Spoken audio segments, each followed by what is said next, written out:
Hi, my name is Kenneth Levine, and I'm an associate professor in the School of Communication here at the University of Tennessee. And I've been asked to speak to you today about international and intercultural communication within the workplace. One of the reasons I've been asked to do this is my background in international education, intercultural education. When I was in high school, I studied abroad, and it was the first time that I saw firsthand how important it is to understand that people do different things in different places, and that one thing isn't right and one thing isn't wrong, it's just different, and that you have to adjust and understand in order to be successful. Because of that experience, I've been running a summer study abroad program for about 14 years. I take students to Europe and we discuss how people communicate both interpersonally and organizationally, and again, as ways to be successful in the workplace. We also know that a vast number of the Fortune 100 CEOs have spent a time of their career living and working abroad. We know that this is incredibly important to your success.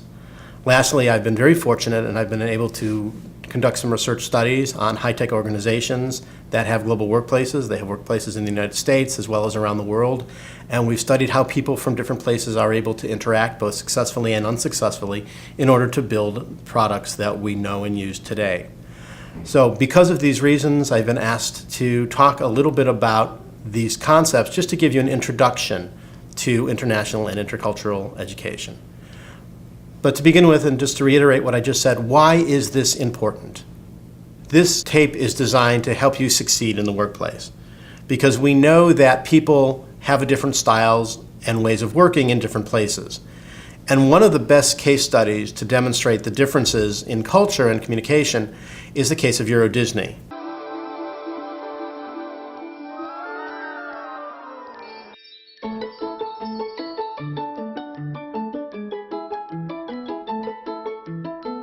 Many of you have been to Disney World, maybe Disneyland, and the Disney Corporation has one way of doing things. And they've opened theme parks around the world, and for the most part they've been very successful and they've made money from the day they've opened, except the one in Paris.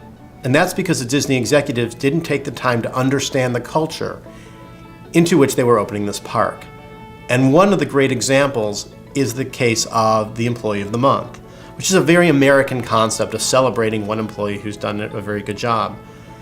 And in the United States, the Employee of the Month gets a close-in parking space for that month with a big sign and lots of celebration. What the Disney executives failed to know was that well over 90% of the employees at Euro Disney take public transportation to work.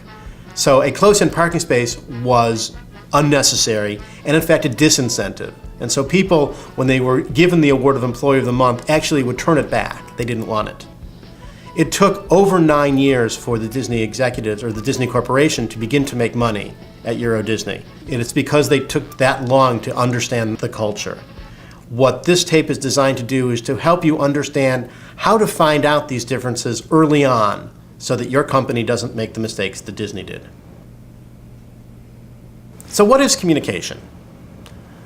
I can sum it up by talking about a 6-stage model that's very simple. It begins with the sender, who right now is me. And I have a message I want to send to you. So I'm thinking of the words I can use that will best get my thoughts from me to you.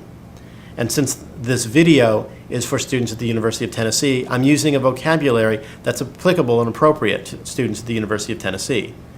If I were speaking to a group of 10-year-olds, I'd use a different type of vocabulary. So now that I have my message and my vocabulary, I form my message, and we're using this channel of this video to get the message from me to you. Then the burden goes to you.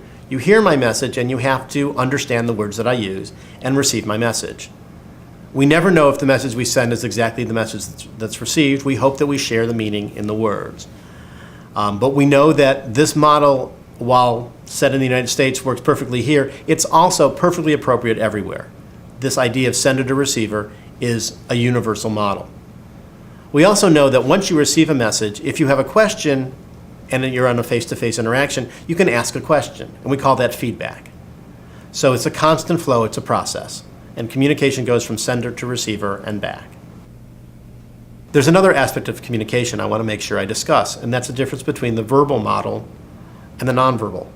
The verbal is what I just discussed. It's the message that goes from the sender to the receiver. The nonverbal, however, is everything else. And research suggests it's anywhere between 75 and 90% of the message that's sent is in fact nonverbal. It's my voice, it's my accent, it's how quickly am I speaking, it's what I'm wearing, it's whether I'm standing up straight. It's all the other parts of the communication event that the receiver notices. And if I violate an expectation or if I don't give you the nonverbals that you're expecting, you're going to tune into the nonverbal and not listen to my message. So it's important that we understand the nonverbal. It's also important that we know that nonverbals are totally culturally based. And what's appropriate nonverbally in one culture may or may not be appropriate in any way in any other culture. So by observing other people communicate, you'll begin to see the differences in appropriate nonverbal behavior. We know that a culture impacts the way people communicate. And for purposes of this lecture, we're going to start by talking about culture. What is culture? We're not born with it, it's something that we learn. It's something that we learn very early in our lives. By the time we are 4 years old, we are set in our culture. Culture is defined as a set of norms, values, and beliefs that come together to form the way that we do things. So let's begin by talking about each one of those separate ideas. Cultural norms. Cultural norms are accepted behaviors within a group or within a culture. They're rules of the way we do things, and they're considered what's appropriate and what's not appropriate. So for example, Americans like to use direct eye contact when they're speaking to another person. Hello, Peter. What's happening? We have sort of a problem here. Yeah, you apparently didn't put one of the new cover sheets on your TPS reports. Oh, yeah. I'm sorry about that. I forgot. How do you react when someone doesn't look you in the eye? Does it bother you when someone's speaking to you but looking away? If I looked away from the camera, what would you think? How would you react? That's an American cultural norm. Hi, Milton. What's happening? I'm sorry. I'm going to have to ask you to go ahead and move your desk again. So no. if you could go ahead and get it as far back against that wall as possible, that would be great. No, because I was... That way we'll have some room for some of these had to move my desk boxes and because things we need to put in here. There's no room. And, oh, there it is. What? Here, let me just go ahead and get that from you. Great. So, if you could just get to that as soon as possible, that would be terrific, okay? Thanks a bunch, Milton. Bye. Yeah. Okay. However, people from Korea or Japan or China tend to look away because they think that looking at someone directly in the eye is rude and it's more deferential to look away. So if you're speaking to someone from one of those countries and they're not looking at you in the eye, you're probably uncomfortable. And if they look at you in the eye, they're uncomfortable. Both of you are enacting your culture correctly, but the interaction may fail because of these cultural norms. Other cultural norms that we all know and understand are things like elevator behavior. What do you do when you get into an elevator? And what happens if you walk into an elevator and someone violates those expected behaviors? How do you react? How do you interact with that person, or do you not interact with that person? Another very important cultural norm for the United States is the idea of personal space. We as Americans like to have a lot of space around us. Even when we're interacting with our friends, we take up a lot of space. Other cultures value being close.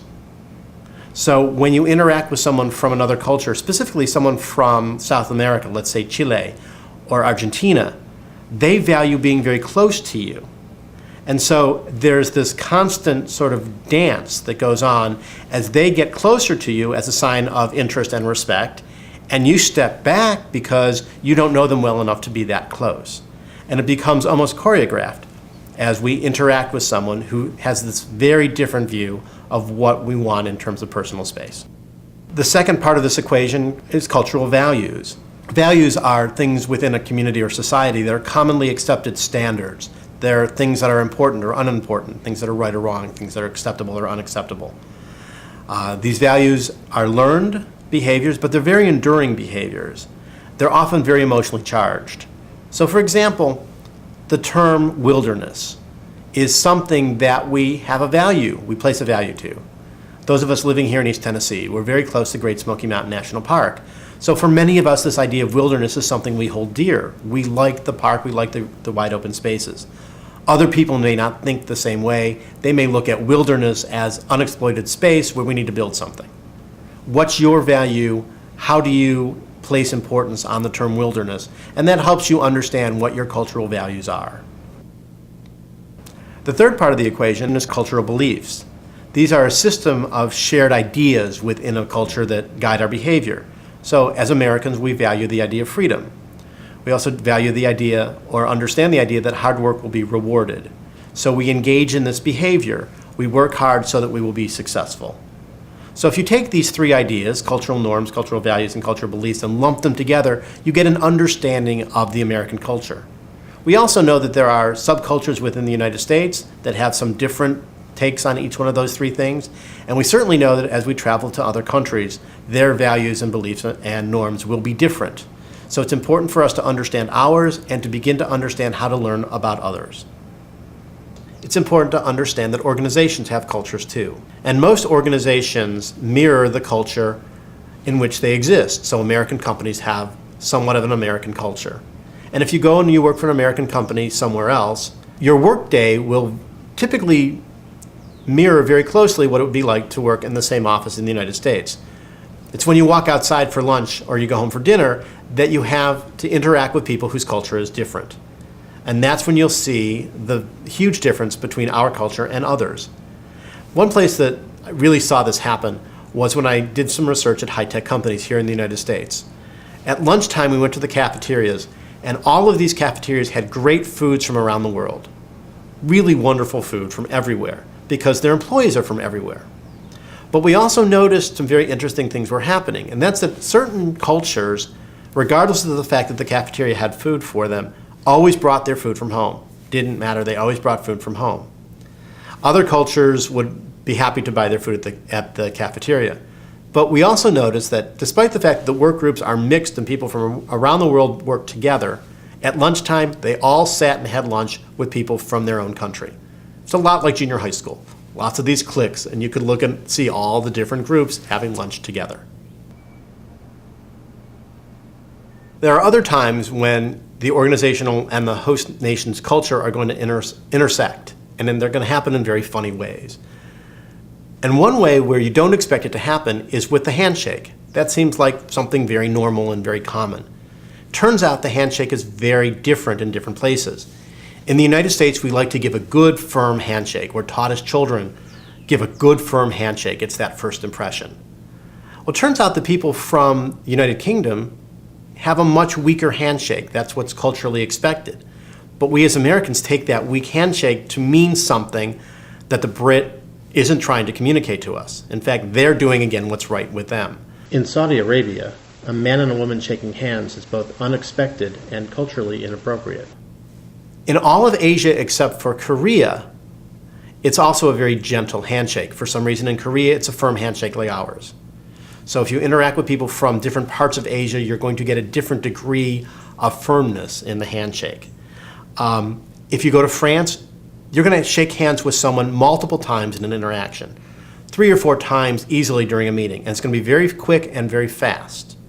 We need to understand that this very simple behavior of a handshake is, again, culturally based, and that we're going to do it correctly in our own culture. We may violate the expectations of someone else's culture, and if they do it correctly within their own culture, we may be uncomfortable with the handshake that we receive. So as I've discussed, culture and communication come together in order to create an effective and efficient workplace. So you have cultural norms, cultural values, cultural beliefs, all coming together to form a culture, and that also happens within the organization.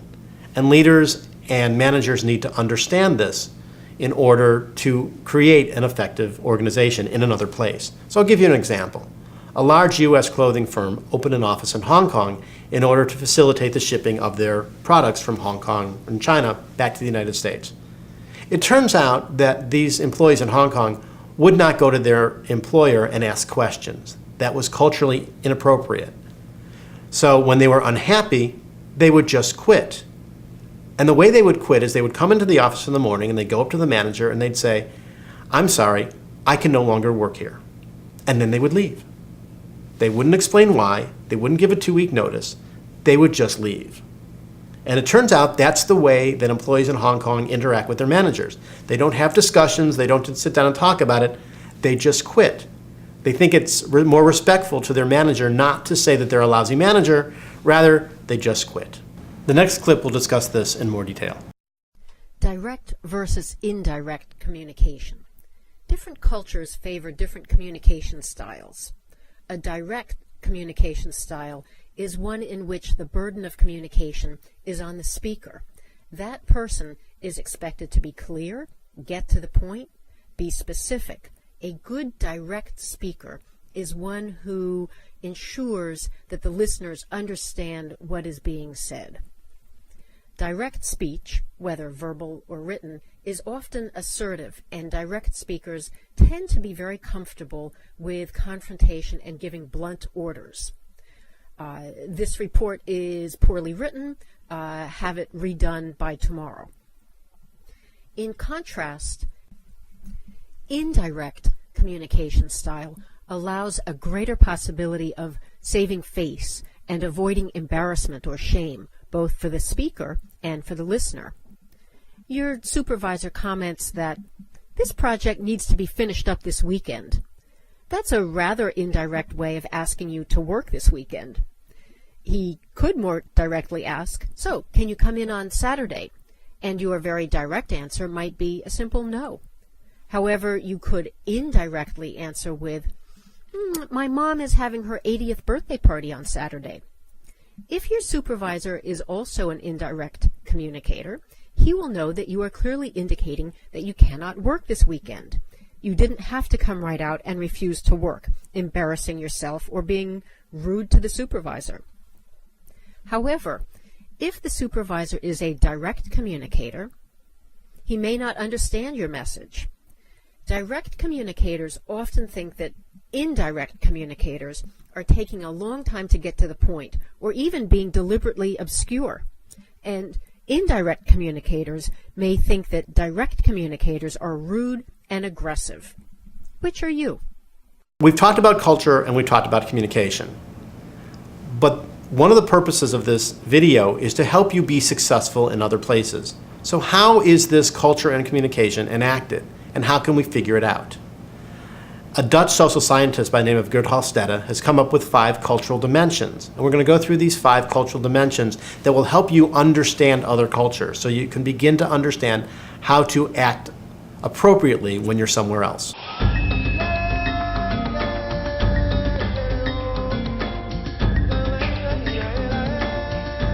If you're going to another country, chances are you've done your homework. You're familiar with the map, you've searched for hotels, you know the value of the currency, you've checked the climate. You've even studied how to count to 10 and say thank you. That's the easy stuff. What's really tough?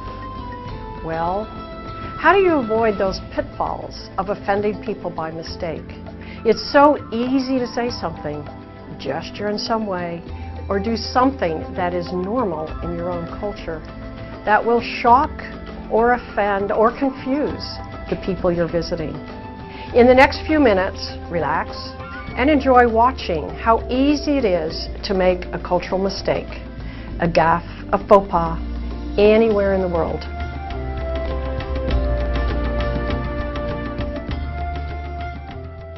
Hey, so good how's it to going? see Yes, you. it's been so long. I know, too I have long. a surprise for you. Thank you. Uh-huh. In a great many countries throughout the world, it is an insult to use the left hand for giving or for eating. The left hand is reserved for hygiene and is therefore considered unclean. So how's it going, Shayna? Things are going well, Yeah? thanks. You? No, pretty well, yeah. In regions such as the Middle East and Asia, it is an insult to allow the sole of the foot or shoe to face another person, since that is considered the dirtiest part of the body. So how'd I do on that test? Actually quite well. You got 100%. Oh, yes. In many countries around the world, giving a thumbs up sign is an obscene gesture.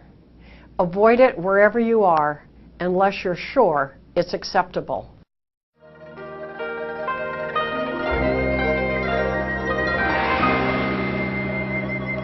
You ready to Really go? cold. Almost, just a sec. It is considered disgusting in Japan to blow your nose and put the handkerchief back in your pocket. Even blowing your nose in public is frowned upon. If you have a runny nose, use a paper tissue and throw it away.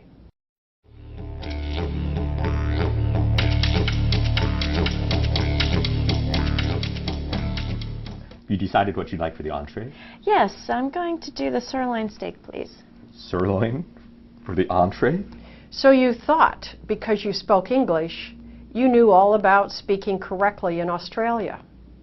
Well, down under, an entree is an appetizer, not the main course.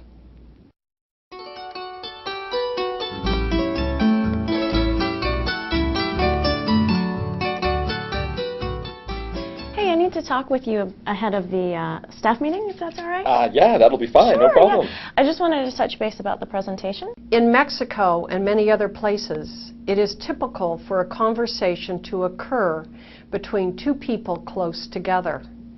It is unfriendly to back away.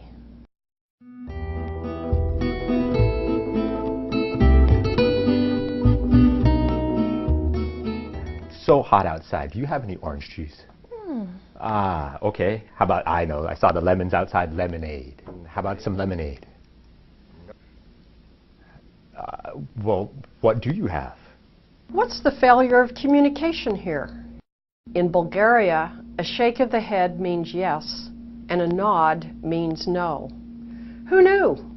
This is also true in other parts of Eastern Europe and the Middle East.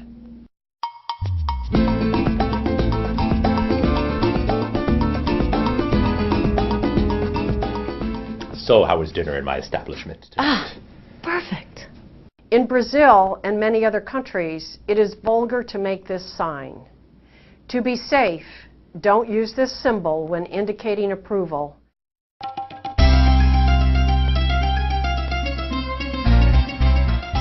Hey, how's it going? I haven't seen you in eons. In Kazakhstan, it is rude and strictly taboo to sit on the edge of a desk or table.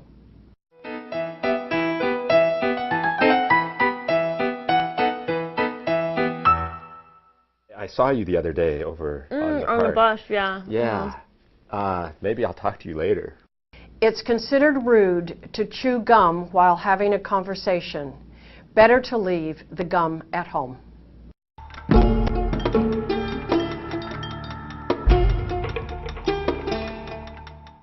In Nepal and other areas of South Asia, people treat books with great respect. You don't throw a book around carelessly. Put a book on the ground, step over it, mark on it, or in any other way handle it roughly.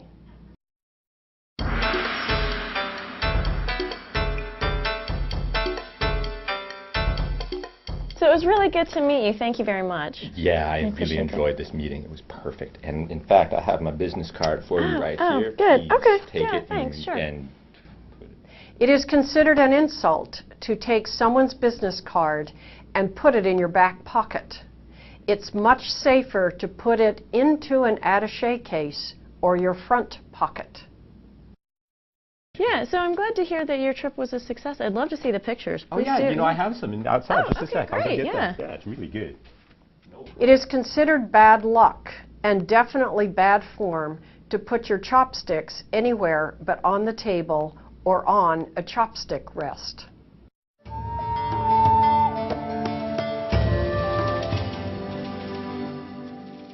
Yeah, right this way, madame. I'd like to wash up first if I could. Now? Yes, of course. I'd like to wash up before I eat.